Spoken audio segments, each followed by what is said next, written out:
First Alert Weather with Madeline Parker is sponsored by St. Francis Healthcare System.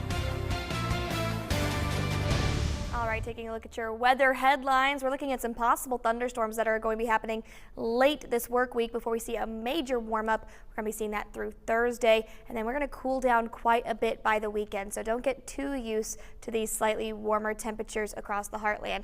Now, for this afternoon, you've probably noticed it's pretty breezy outside. We're seeing very strong winds from the south, bringing in some warm air into our area. That's going to be continuing over the next several hours and into this evening and overnight as well. We could see potentially up to 35-mile-per-hour wind gusts into this evening and into the overnight hours as well. We can see around 10:30, those winds are still going strong. So if you do have anything outside, like your trash cans or recycling bins, just make sure that those are very secure because those are going to be getting blown around in these conditions. It continues overnight and into tomorrow morning. So the good news is not going to be seeing a foggy start to your day tomorrow, but you will be having a pretty breezy start to the day. Before we see that weak cold front coming through, we'll be starting to see things getting a little bit clearer, seeing a little bit of sunshine by the afternoon, and they'll be seeing those winds calming down by the evening. So now we're going to fast forward a little bit. We're going to be getting some foggy conditions by Thursday morning, but everyone has questions. What are we looking at with the potential for storms on Thursday?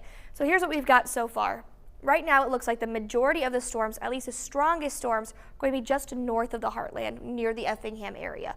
We're still going to be seeing some showers and isolated showers, scattered showers across parts of the heartland by the afternoon, but it mainly looks like rain at this point. As we get into your later afternoon and into the evening, we could start to see a few isolated to scattered thunderstorms popping up, mainly in southern Illinois, but we're going to be keeping an eye on those as they continue to move in parts of western Kentucky as well as that front begins to push through. So there is still a chance of seeing some strong gusty winds, but not everyone is going to be seeing storms. The majority of people are looking pretty dry for Thursday, but we are still going to keep an eye on that potential for strong to severe storms. For today, looking at temperatures getting into the low 60s across Marion, Cape Girardeau, looking at mid 60s in Poplar Bluff and in Paducah, upper 60s over in the Union City area.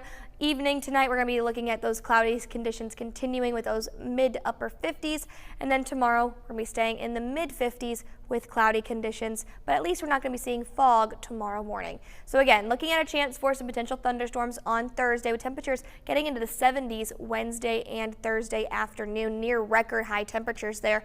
Looking at a chance for some thunderstorms, though not everyone will be seeing thunderstorm activity on Thursday. There is still a level 2 slight risk for potential severe weather because of those gusty winds. As we get into Friday, after that cold front moves through with those storms, temperatures are dropping to the 50s, looking at mid 40s by Saturday with another chance for showers, upper 30s Sunday and Monday, and then back in the mid 40s by Tuesday, but our lows are getting into the teens by Monday morning.